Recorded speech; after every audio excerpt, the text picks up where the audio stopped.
आइए आपकी मुलाकात करवाने जा रहे हैं हम Anand Rathi share and stock broker से। और भारत में 30 साल से ज़्यादा लंबे अनुभव वाली कामकाज करने वाली ब्रोकरेज फर्म है आनंद राठी। और इस ब्रांड के तहत ब्रोकिंग और मार्जिन ट्रेडिंग सर्विसेज देने का कंपनी करती है कारोबार। और कंपनी के पास करीबन करीबन 1,50,000 के आसपास एक्टिव कस्टमर्स हैं। भारत के 54 से ज़्यादा शहरों में 90 से ज़्यादा ब्रांचेस का नेटवर्क है कंपनी के पास में। और फुल सर्विस ब्रोकरेज मॉडल के तहत कंपनी करती है कारोबार, जिसमें म्यूचुअल फंड्स है, portfolio management, alternative investment fund जैसी नॉन ब्रोकिंग सर्विसेज भी कंपनी देने का करती है कारोबार। शनिवार को आए थे रिजल्ट, बाजार शनिवार को तो खैर मार्केट बंद ही होता है, लेकिन लिस्टिंग के बाद पहले नतीजे हैं कंपनी की तरफ से आपके सामने रख दूं।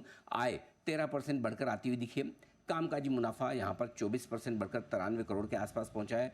मार्जिन्स में जबरदस्त उछाल आया है, 3.5 पौने 4% का उछाल, और अब 41% के करीब पहुंचते दिखे हैं मार्जिन्स। और मुनाफे में भी 22% की मजबूत ग्रोथ दिखी है, 28 करोड़ के आसपास। हमारे साथ कार्यक्रम में शामिल हो रहे हैं कंपनी के चेयरमैन और मैनेजिंग डायरेक्टर इन्वेस्टमेंट सर्विसेज के Anand Rathi share and stock broker से प्रदीप गुप्ता साहब। 1994 से आप कंपनी के साथ में हैं, 30 साल से ज़्यादा का लंबा गहरा अनुभव आपका है फिनेंशियल सर्विसेज सेक्टर का। गुप्ता साहब, सुप्रभात, स्वागत है आपका। सबसे पहले सर आपको आनंद राठी शेयर स्टॉक ब्रोकर्स की पूरी टीम, आपके सभी कस्टमर्स को, परिवार को सर दीपावली की बहुत बहुत शुभकामनाएं। उम्मीद करें इस दीपावली पर आपके लिए ये पूरा साल मंगलमय हो, बहुत समृद्धि वाला हो, खुशियों वाला हो, ऐसी हमारी शुभकामनाएं सर। नमस्कार अनिल जी, एंड दिवाली की शुभकामनाएं सभी जी बिजनेस के, आपको भी, और जी बिजनेस के सभी दर्शक गणों को भी। आई थिंक हम सब ऐसा मानते हैं और हमको चाहिए कि ये वर्ष सभी के लिए, सभी इन्वेस्टर के लिए बहुत अच्छा रहे। जैसा कि हमने पीछे देखा थोड़ा सा चैलेंजिंग था, बट आई थिंक ये दिवाली से आगे सभी फले फूलें। बिल्कुल, दिवाली पर मूड माहौल बेहतर होता हुआ दिख भी रहा है। लेकिन आपकी कंपनी के नतीजे में देख रहा था, बेहद ज़बरदस्त परफॉर्मेंस आई, जहां एक और कई दूसरी ब्रोकिंग फर्म्स के हमने नंबर्स देखे हैं जहां बड़ी स्ट्रगल है।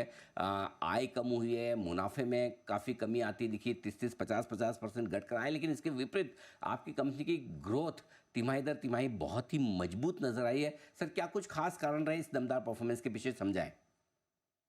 अनिल जी, अगर हम वास्तव में नजर डालें तो हम शुरू से ही कंपनी में ये कोशिश कर रहे हैं कि ब्रोकिंग एंड नॉन ब्रोकिंग दोनों में, नॉन ब्रोकिंग को किस तरह से कंटिन्यूअसली बढ़ाएं ताकि हमारी जो प्रेडिक्टेबल ग्रोथ है वो कंपनी अचीव कर सके।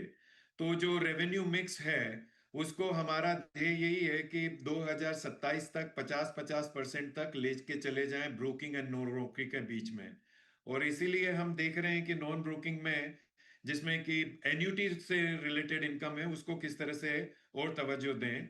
और उसके बाद एक और हमारा मुहिम हम लोग कर रहे हैं कि उसके बाद भी आगे किस तरह से ये रेवेन्यू मिक्स 60 से 40% के बीच में, 60 towards non broking and 40 towards broking side हो, along with the growth, respective growth in both the segment होती रहे। तो उसी की तरह सब काम कर रहे हैं कंपनी के सभी कर्मचारीगण और सभी लोग, जो हम, जिनको कि हम हमारी फैमिली की तरह ही मानते हैं, वो काम कर रहे हैं और हम उसकी ओर कंटिन्यूस चलते रहे हैं। और यही कारण रहा है कि अगर आप देखें तो इस क्वार्टर में, क्वार्टर 2 में, जो डिस्ट्रीब्यूशन इनकम है, जो वो कम से कम हम लोगों ने 64% से ग्रो किया है। तो नॉन ब्रोकिंग ऑलमोस्ट 34 से 35% से ग्रो हुई है।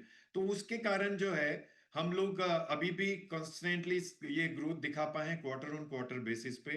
और हमारा ये मानना है कि जो मार्केट की, नो जो डिफरेंट डिफरेंट इवेंचुअलिटीज है, या मार्केट का गिरावट का इस कंपनी के रिजल्ट पे कैसे कम असर आए, उसके लिए ब्रोकिंग एंड नॉन ब्रोकिंग के रेशियो को कॉन्स्टेंटली हम बनाते हुए मेंटेन करते चले। बिल्कुल। सर, मार्जिन्स काफ़ी मजबूती से 40% के ऊपर निकले, 41% के करीब है। ये इबिटा मार्जिन सस्टेनेबल हैं या इसमें और भी स्कोप है, और भी इम्प्रूवमेंट की गुंजाइश है? नहीं, मेरा ख्याल है ये हम लोग सस्टेन कर पाएंगे, क्योंकि ये interest on margin trading book और interest on various deposits which is being provided for getting you know businesses, bank guarantee and bank guarantee के through getting various limits from stock exchanges है। तो ये जो इंटरेस्ट की income है, उसके कारण हमारे ये मार्जिन, इबिटा मार्जिन काफी बड़े हैं। तो over a period of time ये सस्टेन कर पाएंगे, ऐसा मेरा मानना है। Over a period of time थोड़ा बहुत 1-2% का ऊपर नीचे हो सकता है, बाकी ये सस्टेनेबिलिटी पे मुझे लगता है ये होगा। बिल्कुल ठीक बात है। आपने बताया भी तिमाही दर तिमाही आपकी एमटीएफ बुक का 26% एक्सपांड हुई है। एक और जहां थोड़े से ऑप्शंस में वॉल्यूम्स कम होने का डर है, चर्चाएं भी है कि वीकली ऑप्शंस रहेंगे नहीं रहेंगे निफ्टी वगैरह में भी। किस तरह से कॉम्पनसेट करने की वॉल्यूम्स के लिहाज से आपका इरादा है, कहाँ से एक्स्ट्रा बिजनेस ब्रोकिंग बिजनेस में आ सकता है, ये समझाएं सर। अनिल जी, अपने सीधा है कि हम लोग जो है ज्यादातर हमारा फोकस डेरिवेटिव में जो ऑप्शंस हैं या उसमें 50% का वॉल्यूम आता है डेरिवेटिव ट्रेड की तरफ, और 50% का वॉल्यूम और बिजनेस होता है हमारा कैश मार्केट का। तो कंपनी का ज्यादा ध्येय जो ब्रोकिंग रेवेन्यू आती है वो 50% pure pure cash market related businesses से आती है, और उसी को हम कोशिश कर रहे हैं कि कॉन्स्टेंटली बढ़ाते चलें, ताकि हमारी डिपेंडेंसी डेरिवेटिव मार्केट में या इवेंचुअलिटी ऑफ डेरिवेटिव मार्केट में जो भी रहती हैं उस पर कम हो, और कॉन्स्टेंटली उस तरफ हम ध्यान देते रहें। और इवन इन डेरिवेटिव में भी अगर हम देखें तो मोर देन ट्रेडिंग के जो प्योर एक्सचेंज ऑप्शन ये ऑप्शन ट्रेडिंग से रिलेटेड बिजनेसेस हैं या वीकली ऑप्शन ट्रेडिंग से रिलेटेड बिजनेस है, उसमें ध्यान कम रहता है। ज्यादातर ध्यान जो ज्यादातर बिजनेस हमारे यहाँ पे आता है वो हेजिंग से पर्पजेस से रिलेटेड आता है। तो जब हेजिंग की बात आ जाती है तो वो वॉल्यूम में बहुत ज्यादा गिरावट नहीं आती है। अभी आपने देखा होगा पिछले कई 2 तिमाही में कई ब्रोकिंग हाउसेज में बिकॉज ऑफ डेरिवेटिव बिजनेसेस में एक रेगुलेटरी चेंजेस आए हैं, और दूसरा वॉल्यूम में भी काफी अंतर आया है।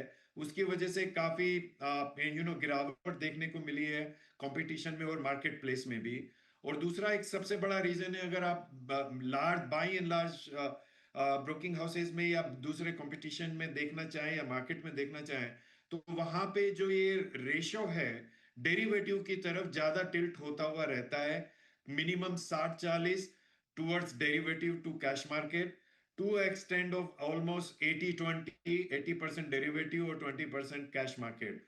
तो उसकी वजह से क्या होता है, impact of change in turnover, impact of change in regulation, derivative market के में हिट ज्यादा आ जाती है उन ब्रोकिंग हाउसेज में, और उसके कारण वहां पे थोड़ा सा गिरावट ज्यादा देखने को मिली है पिछले 2 क्वार्टर में, और वो एक रीजन होता है वहां पे कम ग्रोथ करने का। तो वहां से हम हटके हम लोगों ने कॉन्स्टेंटली कैश मार्केट से रिलेटेड, इन्वेस्टमेंट से रिलेटेड एक्टिविटीज को ज्यादा इजाफा दिया है हमारे कस्टमर बेस को, और वहां पे हमने हमारे वॉल्यूम परसेंटेज रेशो जो है कैश मार्केट वर्सेस डेरिवेटिव को 50-50% पे रखा हुआ है। बिल्कुल ठीक बात है, और यही वजह कि दमदार नंबर्स रहे हैं इस तिमाही के।